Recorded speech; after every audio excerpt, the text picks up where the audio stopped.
Pueden tomar sus asientos, por favor. Buenas noches, ¿qué tal?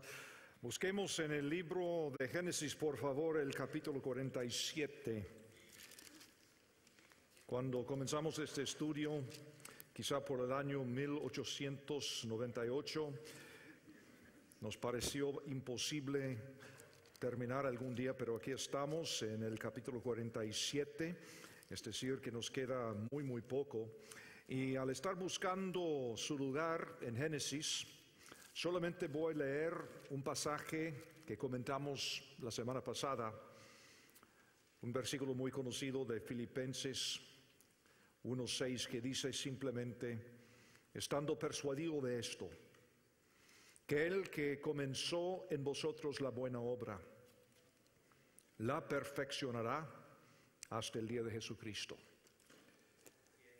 En el libro de Génesis hemos visto que se divide fácilmente en dos partes. Capítulos 1 al 11 hablan de 4 eventos. Del capítulo 12 al final se habla de 4 personajes de la misma familia: Abraham, Isaac, Jacob, José.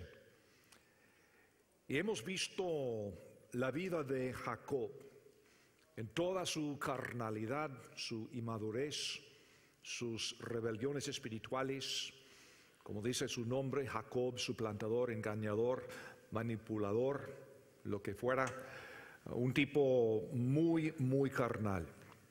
Y es cierto que Jacob desperdició la mayor parte de su vida huyendo de Dios en pura carnalidad, y ahora, a pesar de las luchas, rebeliones y carnalidad, por fin Dios está perfeccionando su obra en Jacob. Jacob ahora ha llegado a Egipto, su hijo José está allí, y por fin, después de tantos años, muchos años, podemos ver algo de espiritualidad, algo de madurez en Jacob. Y este pasaje, el capítulo 47, también tiene un tono profético en el sentido de que José, como hemos comentado muchas veces, es un tipo de Jesucristo. El Señor Jesús dijo en el Evangelio de Juan que Moisés escribió de él. Sin embargo, en un sentido directo, Moisés no lo menciona. Entonces, ¿cómo es esto? ¿Tenemos una contradicción en la Biblia? Por supuesto que no. Sino que Moisés escribió de Jesús pintando cuadros con sus palabras. Y uno de los cuadros más perfectos de Jesús es el cuadro de José. Muchos estudiosos a través de los años han comentado que José es un cuadro tan bello del Señor Jesús. El Señor nos da este cuadro de la vida de José sin pecados, aunque por supuesto es pecador como cualquiera de nosotros. Pero Dios en su sabiduría no quiso darnos una mala imagen, porque es un personaje que de una forma tan perfecta, tan completa, es un modelo de nuestro Señor Jesús. ¿Y dónde está Jesús? ¿Dónde está José? Aquí en Génesis. Está en Egipto. Qué interesante, ¿no? Que la mayoría de su vida toma lugar no en la tierra prometida, sino en Egipto. Desde, digamos, los 19, 20 años hasta el final de su vida, José está en Egipto. Y un tema común en la Biblia es establecer un paralelismo entre Egipto y la tierra prometida, para hacer así un contraste entre el cielo, simbolizado por la tierra prometida, y el mundo, representado por Egipto. Entonces, ¿qué sucede? En este caso, José, quien se encuentra en Egipto, representa en ese sentido profético el ministerio terrenal del Señor Jesús. Lo que Jesús está haciendo aquí en la tierra. Y en un sentido aún más preciso, José ha sido rechazado por sus hermanos, vendido por sus hermanos. Y todos recordamos la historia muy bien, pero ahora después de tantos años ha habido una reconciliación. En tiempo de mucha tribulación, los hermanos de José están en Egipto también y reconocen a su hermano José. Él se revela a ellos, que es un cuadro, digamos, de lo que va a pasar algún día, en tiempo de mucha tribulación, cuando Israel de nuevo va a reconocer a su Mesías, según la profecía de Zacarías y otras profecías que tenemos en el Antiguo Testamento, en los profetas. ¿Y dónde? Aquí en la tierra, cuando el Señor vendrá para establecer su reino, para sentarse sobre su trono, gobernando desde su trono, reunido con su pueblo Israel. Eso, por supuesto, es muy interesante, pero quizá más importante es la aplicación para nosotros. ¿Por qué tenemos este pasaje en la Biblia? ¿Qué podemos concluir nosotros como seguidores de Cristo Jesús? ¿Qué podemos hacer para hacer aplicación? Pues nos acordamos del hecho de que nuestro ministerio actual tampoco está en el cielo, ¿verdad? Nuestro ministerio está aquí, en la tierra. La Biblia dice que nuestra ciudadanía está en el cielo, Filipenses. Pero no estamos en el cielo, estamos aquí en la tierra, como peregrinos, como extranjeros. Aquí estamos, porque nuestro ministerio también está aquí. Y nosotros somos participantes en el gran plan de Dios para establecer su reino aquí en la tierra. Por eso estamos. Es decir, que nosotros tenemos lugar en la tierra. Pobrecito aquel creyente que siempre está quejándose del mundo. No, solo quiero ir al cielo. Váyase, por favor. Porque aquí tenemos misión. Aquí tenemos un puesto. Es algo emocionante. Versículo 1, Génesis 47. Vino José y lo hizo saber a Faraón y dijo: mi padre y mis hermanos y sus ovejas y sus vacas, con todo lo que tienen, han venido de la tierra de Canaán y aquí están en la tierra de Gosén. Y de los postreros de sus hermanos tomó 5 varones y los presentó delante de Faraón. Y Faraón dijo a sus hermanos: ¿cuál es vuestro oficio? Y ellos respondieron a Faraón: pastores de ovejas son tus siervos, así nosotros como nuestros padres. Dijeron además a Faraón: para morar en esta tierra hemos venido, porque no hay pasto para las ovejas de tus siervos, pues el hambre es grave en la tierra de Canaán. Por tanto te rogamos ahora que permitas que habiten tus siervos en la tierra de Gosén. Entonces Faraón habló a José diciendo: tu padre y tus hermanos han venido a ti. La tierra de Egipto delante de ti está. En lo mejor de la tierra haz habitar a tu padre y a tus hermanos habiten en la tierra de Gosén. Y si entiendes que hay entre ellos hombres capaces, ponlos por mayorales del ganado mío. También José introdujo a Jacob su padre y lo presentó delante de Faraón, y Jacob bendijo a Faraón. Y dijo Faraón a Jacob: ¿cuántos son los días de los años de tu vida? Y Jacob respondió a Faraón: los días de los años de mi peregrinación son 130 años. Pocos y malos han sido los días de los años de mi vida, y no han llegado los días de los años de la vida de mis padres en los días de su peregrinación. Y Jacob bendijo a Faraón, y salió de la presencia de Faraón. Los hermanos de José siguieron las instrucciones que él les había dado en capítulo 46, versículos 31 al 34, pero sinceramente les digo que la primera vez que estaba leyendo estos 2 capítulos me quedé confundido, porque en el versículo 31 dice José, capítulo anterior, 46, José dijo a sus hermanos: y a la casa de su padre subiré, y lo haré saber a Faraón, y le diré: mis hermanos de la casa de mi padre, que estaban en la tierra de Canaán, han venido a mí. Y los hombres son pastores de ovejas, porque son hombres ganaderos, y han traído sus ovejas y sus vacas y todo lo que tenían. Y cuando Faraón os llamare y dijere: ¿cuál es vuestro oficio? Entonces diréis: hombres de ganadería han sido tus siervos desde nuestra juventud hasta ahora, nosotros y nuestros padres, a fin de que moréis en la tierra de Gosén, porque para los egipcios es abominación todo pastor de ovejas. Y la vez pasada hablamos un poco de esto y por qué es así. Porque los egipcios tenían este concepto de ovejas sagradas, como los indios ahora de las vacas sagradas, y sabiendo que personas y pueblos como los hebreos estaban ofreciendo sacrificios de ovejas, para los egipcios fue abominación, cosa que no lograban entender.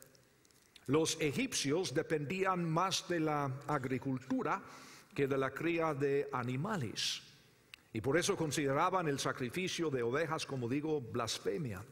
Los egipcios tenían vacadas, o sea, manadas de vacas, pero no ovejas, precisamente por esta convicción que tenían. Y además, los egipcios no confiaban en gente nómada como los hebreos, porque había un tiempo en Egipto que gente nómada habían conquistado a los egipcios. Entonces siempre había prejuicios, sospechas y un montón de cosas, porque los egipcios eran personas con sus raíces bien arraigadas en la tierra. Entonces José está tratando de instruirles en cómo hablar con Faraón. Entonces, cuando vi por primera vez aquí en el capítulo 47, versículo 3, Faraón dijo a sus hermanos: ¿cuál es vuestro oficio? Ellos respondieron a Faraón: pastores de ovejas son tus siervos. Entonces dije por primera vez: muchachos, ¿qué están haciendo? ¿No escucharon? Y la verdad es, el uso de esta frase, pastores de ovejas, es un problema, es una traducción correcta y literal. A propósito, no es que haya errores en la Biblia, pero también es correcto decir simplemente pastores. O sea, por implicación los traductores agregaron esto de pastores de ovejas, pero literalmente también se puede traducir simplemente pastores, porque en hebreo no se limita a ovejas, sino cualquier ganado. Y este es el punto. O sea, tener ganado no es un problema.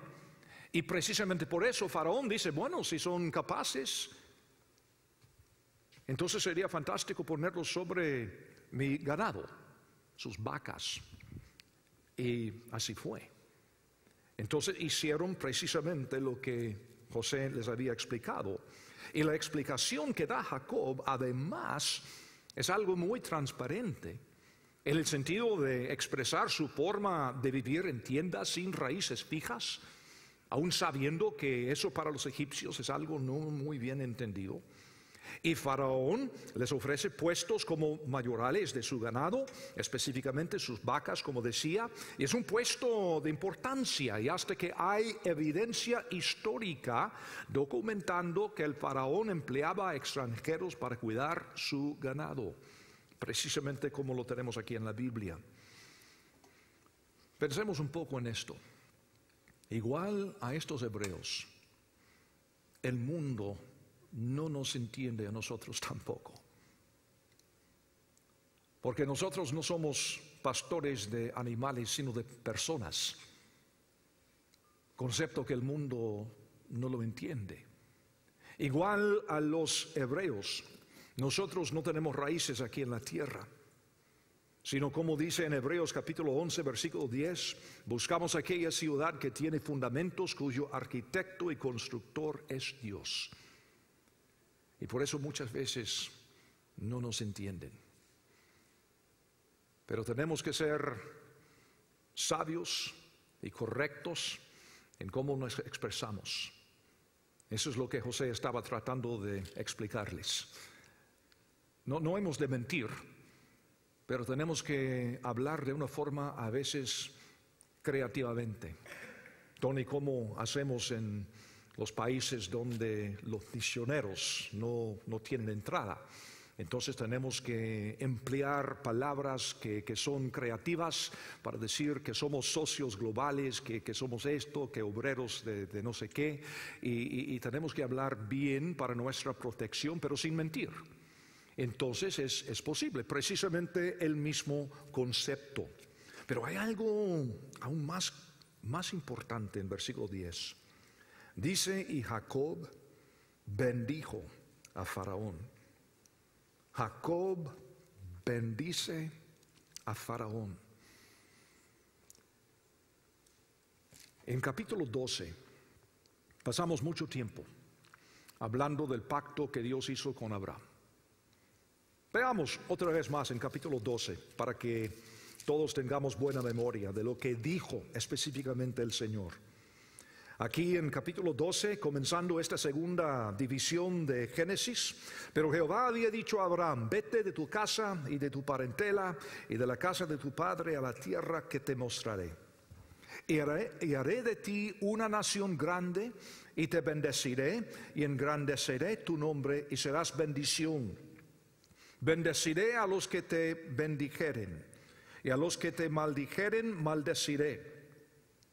Y serán benditas en ti todas las familias de la tierra.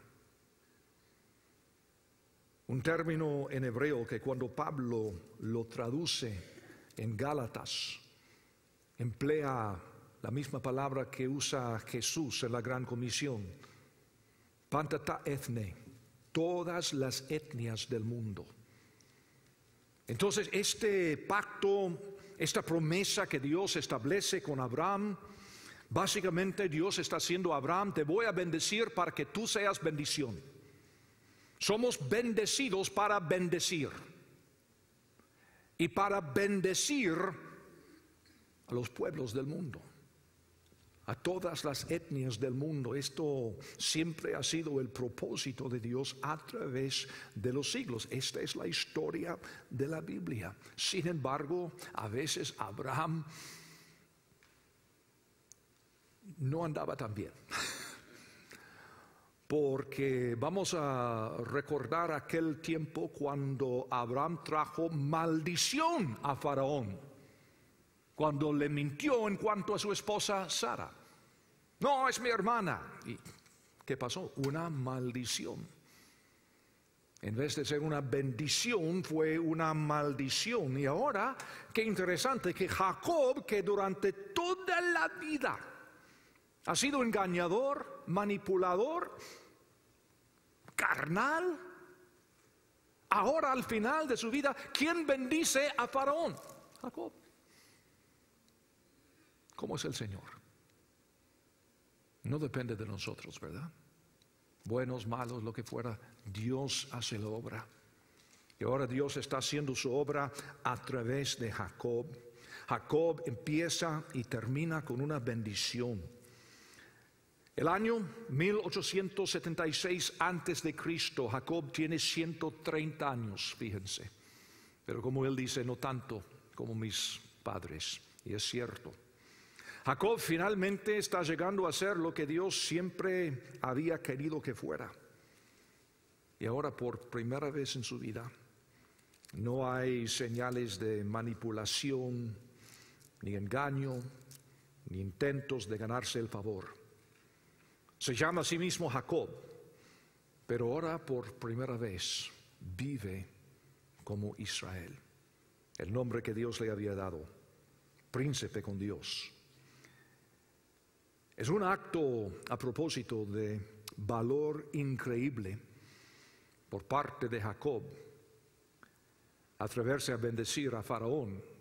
Hebreos 7 nos explica la cultura de esta parte del mundo en los tiempos bíblicos, cuando dice, y sin discusión alguna, el menor es bendecido por el mayor.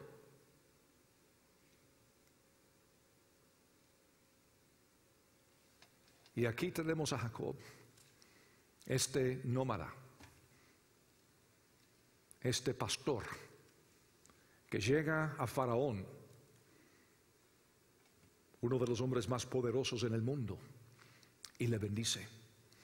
Sin discusión alguna, el menor es bendecido por el mayor. Y parece que de su parte Faraón queda con cierto interés en Jacob. Seguramente este tipo de 130 años tenía un aspecto de mucha sabiduría, de mucha experiencia. ¿Cuántos años tenés? Cuéntame, ¿cuál es tu historia? Y Jacob tiene el valor de pronunciar una bendición sobre él. Qué tremendo. Pero es precisamente lo que Dios tenía en mente. Israel ahora sabe que es un príncipe con Dios y actúa como tal. Pregunto, ¿somos bendiciones o maldiciones nosotros?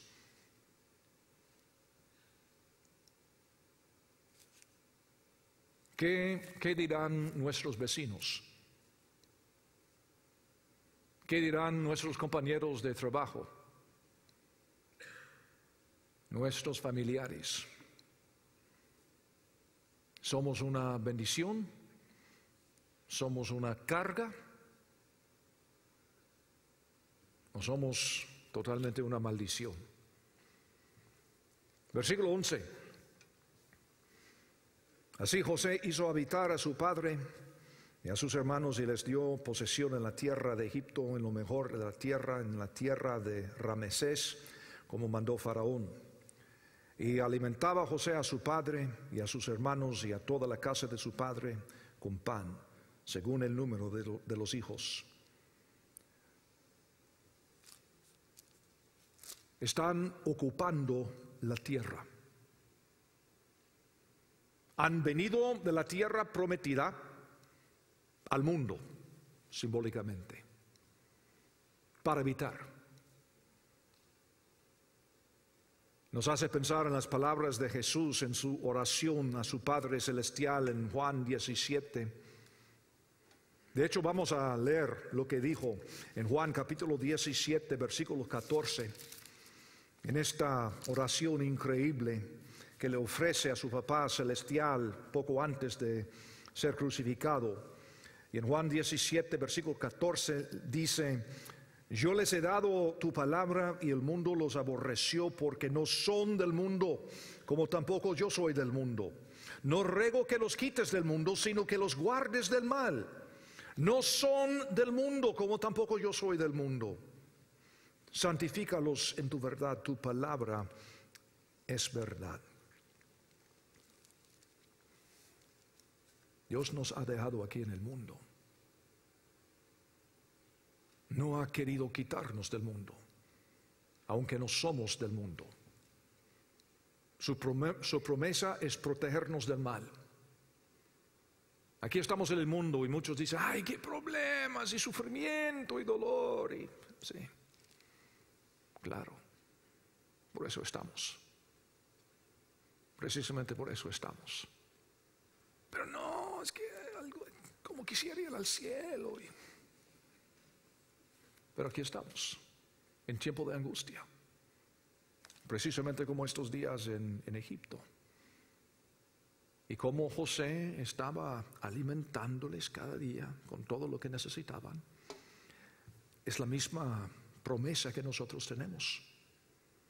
Y alimentaba José a su padre y a sus hermanos y a toda la casa de su padre con pan según el número de los hijos. Como dijo Cristo: buscad primeramente el reino de Dios y su justicia, y todas estas cosas os serán añadidas. Esta es la promesa que tenemos aquí en el mundo. Aquí en el mundo. Y aquí en el mundo tenemos refugio, tenemos provisión, aún en tiempo de gran hambre. Dios provee para los suyos. Hemos visto la provisión hecha para los hebreos, pero vale hacer la pregunta: ¿y los egipcios? ¿Cómo sobrevivirán los egipcios? ¿Qué harán? año por año, en estos 7 años de hambre, gastan sus recursos para sobrevivir. Así que después de un par de años llegan a José. José, ¿qué podemos hacer? Versículos 13 y 14. No había pan en toda la tierra y el hambre era muy grave, por lo que desfalleció de hambre la tierra de Egipto y la tierra de Canaán. Y recogió José todo el dinero que había en la tierra de Egipto y en la tierra de Canaán por los alimentos que de él compraban. Y metió José el dinero en casa de Faraón. Primero daban todo su dinero, pero el hambre sigue. Versículo 15. Acabado el dinero de la tierra de Egipto y de la tierra de Canaán, vino todo Egipto a José diciendo: danos pan, ¿por qué moriremos delante de ti por haberse acabado el dinero? Y José dijo: dad vuestros ganados y yo os daré por vuestros ganados si se ha acabado el dinero. Y ellos trajeron sus ganados a José. Y José les dio alimentos por caballos y por el ganado de las ovejas, por el ganado de las vacas y por asnos, y les sustentó de pan por todos sus ganados aquel año. Así que ya no tienen dinero, tampoco tienen recursos, y el hambre sigue. ¿Qué harán? Versículo 18. Acabado aquel año, vinieron a él el segundo año, le dijeron: no encubrimos a nuestro Señor que el dinero ciertamente se ha acabado, también el ganado es ya de nuestro Señor, nada ha quedado delante de nuestro Señor sino nuestros cuerpos y nuestra tierra. ¿Por qué moriremos delante de tus ojos así nosotros como nuestra tierra? Cómpranos a nosotros y a nuestra tierra por pan, y seremos nosotros y nuestra tierra siervos de Faraón, y danos semilla para que vivamos y no moramos, y no sea asolada la tierra. Entonces compró José toda la tierra de Egipto para Faraón, pues los egipcios vendieron cada uno sus tierras, porque se agravó el hambre sobre ellos, y la tierra vino a ser de Faraón. Ya no tienen dinero, tampoco recursos, y ahora han vendido su tierra solamente para vivir. Versículo 21. Y al pueblo los hizo pasar a las ciudades desde un extremo al otro del territorio de Egipto. Vendieron también sus derechos. Llegan a ser esclavos de Faraón. Ahora, cuidado. Tienen hijos que estudian en la U. Estudian cosas como la justicia y la injusticia. Y ven cosas como esta historia en la Biblia para decir: José, ¿cómo es que decís que José es tipo de Cristo cuando aquel tipo está comprando a los egipcios y ya son esclavos? Cuidado, cuidado, pastores. Muchas veces predicamos de una forma tan sencilla que la gente no dice nada, solamente dice que me voy, porque el pastor no piensa. En primer lugar, José no queda con nada porque todo lo deposita en la cuenta de Faraón. Está haciendo su trabajo, la tarea que Faraón le había asignado.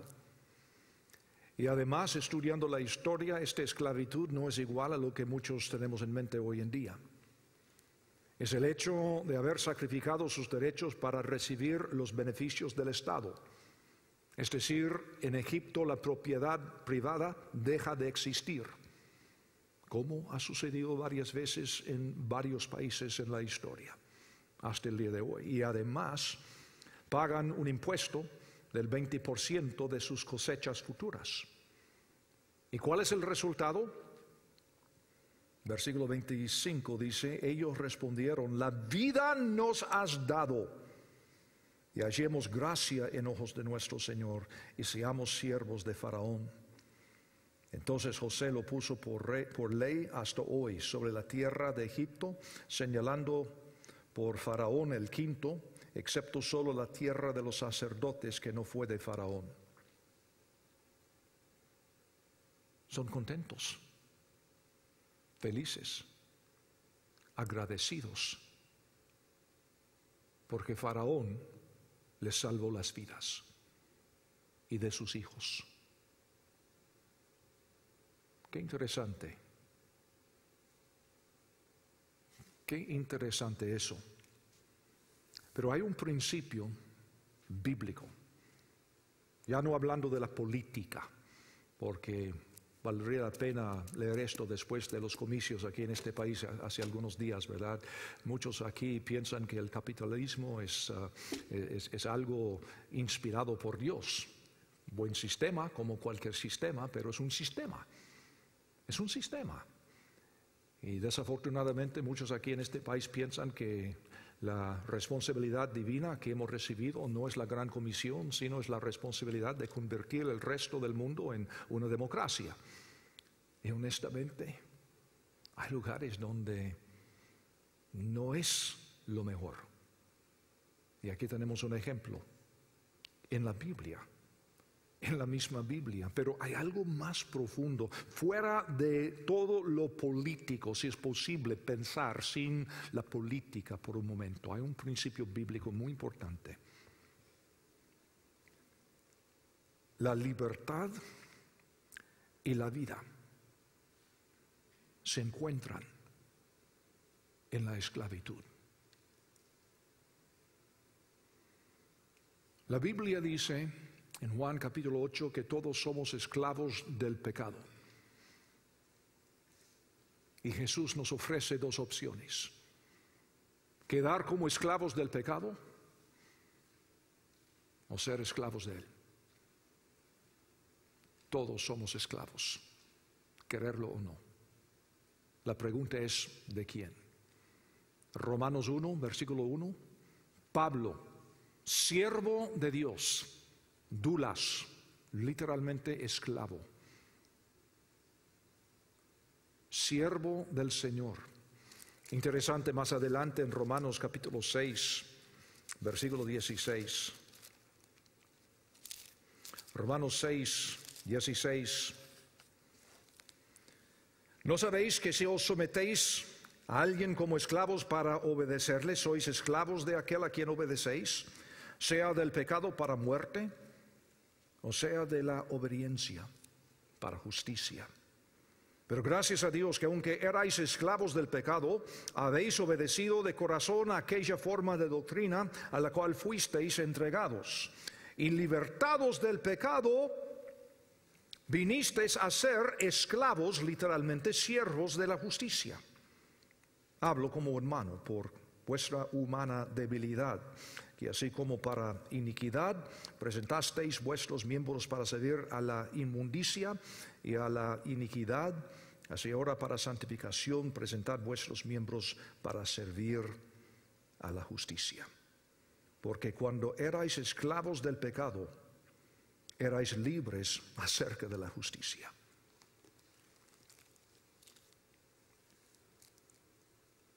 Encontramos nuestra libertad y nuestra vida en ser esclavos de Jesús.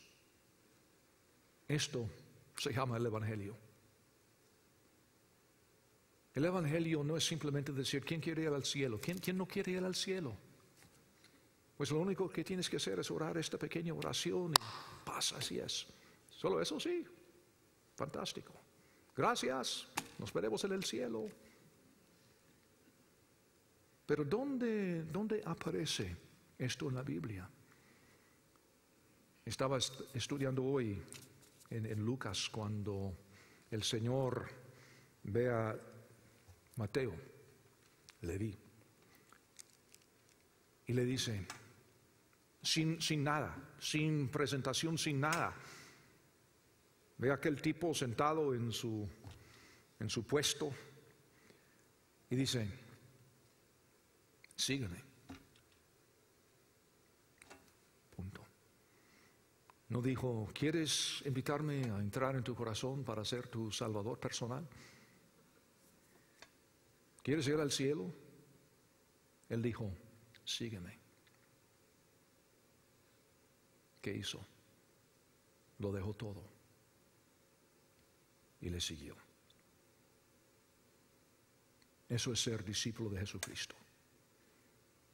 ¿Incluye la salvación? Por supuesto que sí. El perdón de pecado, eso sí también, por supuesto. Pero es seguirle a Él. Nosotros nos quejamos en contra de algunas personas que hablan del Evangelio completo, y me imagino que una de las razones por la cual nos quejamos es porque nosotros tampoco damos el Evangelio completo. Una porción. La libertad se encuentra en la esclavitud. ¿Quieres ser servidor de Cristo Jesús? Sí. ¿Qué me cuesta? Todo. Toda la vida, todo lo que tienes. Esta es la verdad. Y es el cuadro que tenemos acá.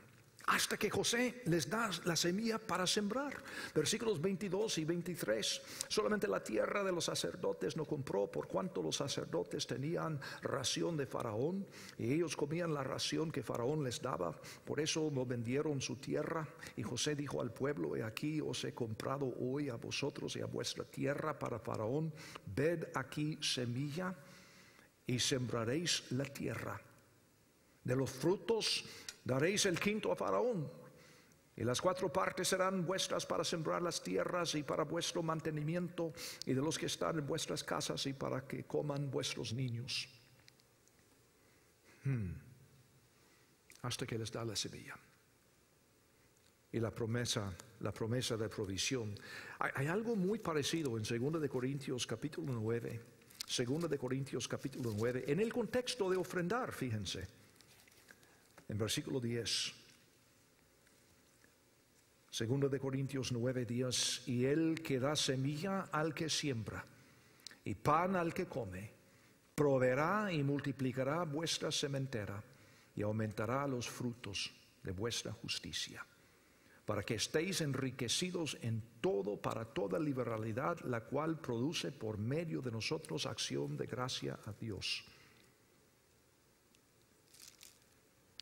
Y hasta otra vez en Génesis capítulo 47, José hace provisión para los sacerdotes. Ahora cuidado, porque muchas veces queremos sacar cuadros y tipos y de tantas cosas que se nos pasa la mano y queremos hacer sacerdotes. Bueno, nosotros somos los sacerdotes del Señor. Momentito, estos sacerdotes aquí de Faraón son sacerdotes del Dios Sol. Son paganos. Y José les da provisión. José les da provisión. En Romanos capítulo 13, Pablo nos estaba enseñando un concepto bastante parecido. En este mundo tenemos que reconocer y respetar la autoridad establecida por Dios mismo. Sea Nerón, sea Obama, sea Faraón, sea quien sea. Como creyentes tenemos esta responsabilidad. Reconocer quiénes son y colaborar con ellos cuando sea posible. Pero lo que hacen los hebreos aquí en Génesis capítulo 47 es una ilustración para nosotros. Nuestra misión está en el mundo. Aún en tiempo de crisis, Dios nos provee bajo la soberanía de Jesucristo, representado por José. Estamos en el mundo, no somos del mundo. Igual a Jacob, nosotros hemos de acabar bien la carrera. En versículo 27 dice: así habitó Israel en la tierra de Egipto, en la tierra de Gosén, y tomaron posesión de ella, se aumentaron y se multiplicaron en gran manera. Y vivió Jacob en la tierra de Egipto 17 años. Y fueron los días de Jacob, los años de su vida, 147 años. Y llegaron los días de Israel para morir. Y llamó a José su hijo y le dijo: si he hallado ahora gracia en tus ojos, te ruego que pongas tu mano debajo de mi muslo y harás conmigo misericordia y verdad. Te ruego que no me entierres en Egipto.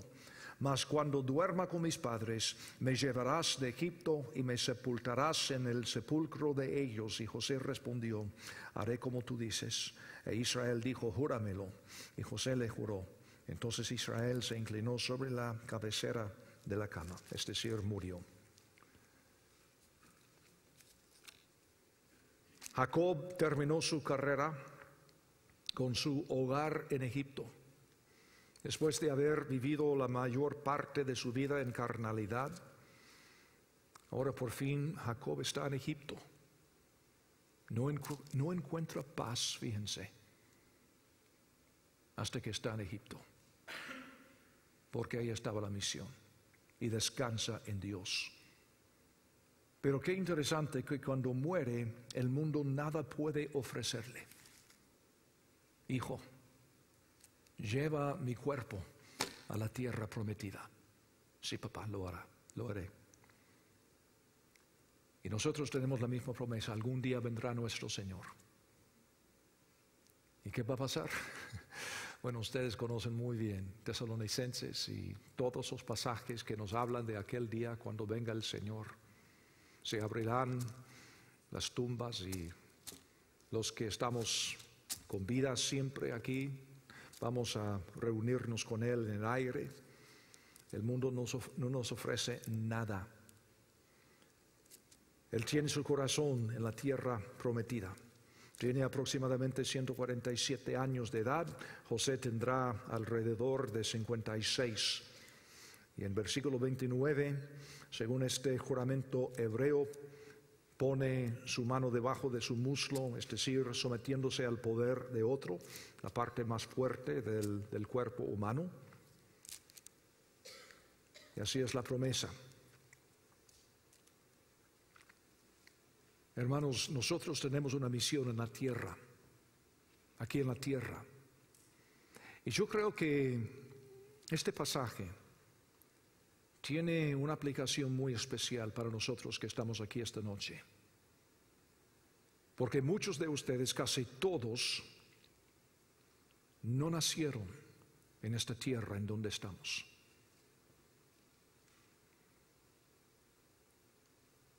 ¿Está aquí en la voluntad de Dios? Algunos de ustedes vinieron a este país en tiempo de crisis, buscando proveer por sus hijos.